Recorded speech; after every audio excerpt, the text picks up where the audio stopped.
வணக்கம், என் பேர் இலியானா. உங்க பேர் என்ன சொன்னீங்க? இலியானா. இலியானா, எந்த ஊர் நீங்க? பண்ருட்டி இருந்து வரேன். பண்ருட்டி இலியானா, ரொம்பவே அழகா இருக்கீங்க. இது என்ன ட்ரெடிஷனல் இது? இது வந்து எப்படி சொல்றது, என்ன ட்ரெடிஷனல் எனக்கு தெரியாது. அவங்க பியூட்டி பார்லர் சொன்னாங்க, போட்டா உனக்கு நல்லா இருக்குன்னு சொன்னாங்க. செம்மையா அழகா இருக்கு கலரு. ராதை மாதிரியே இருக்கீங்க. கிருஷ்ணர் ராதை மாதிரியே இருக்கீங்க. சரி, எதுக்காக இந்த மாதிரி ட்ரெஸ் பண்ணிருக்கீங்க? இது ஏன்னா நான் வந்து இப்பதான் எனக்கு சின்ன வயசுல இருந்து ஆசை மாடலிங் ஆகணும்னு. எனக்கு அந்த ஆப்ஷன் கிடைக்கவே இல்லை. எப்பவுமே நான் வந்து தேடி நான் போவேன், எனக்கு யாருமே கொடுக்க மாட்டாங்க. இப்போ ஓகே, என்னை தேடி வந்துச்சு, நான் வந்து அக்செப்ட் பண்ணி இப்ப என்ன ப்ரோக்ராம், என்ன ஊர்ல வந்து நீங்க இப்ப கலந்துக்கிறீங்க? இது கடலூர் வந்து வண்ணாரப்பாளையத்துல இருந்து ஈவெண்ட் திருநங்கை சமூகத்துல இருந்து நடத்துறாங்க.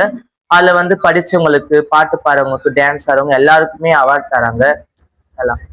Okay okay. இப்ப நீங்க எதுவும் அழகி போட்டியில கலந்துக்க போறீங்களா? ஆமாங்க, கண்டிப்பா நீங்க ஃபர்ஸ்ட் பிரைஸ் வின் பண்ணுவீங்க. உங்க ஃபேஸ பார்த்தாலே தெரியுது. சோ அந்த அளவுக்கு அழகா இருக்கீங்க. ஒரு திருநங்கையா நீங்க என்ன சொல்லணும்னு விரும்புறீங்க? திருநங்கையா சொல்லணும்னா எப்பயுமே சொல்றதுதான், எங்களை தெய்வமா பார்க்காதீங்க, கடவுளா பார்க்காதீங்க, சக மனுஷனா பார்த்தாலே உங்களுக்கு அது போதும், அவ்வளவுதான். ஓகே, கண்டிப்பா நீங்க வந்து ஃபர்ஸ்ட் பிரைஸ் வின் பண்ணுவீங்க. All the best. Thank you so much.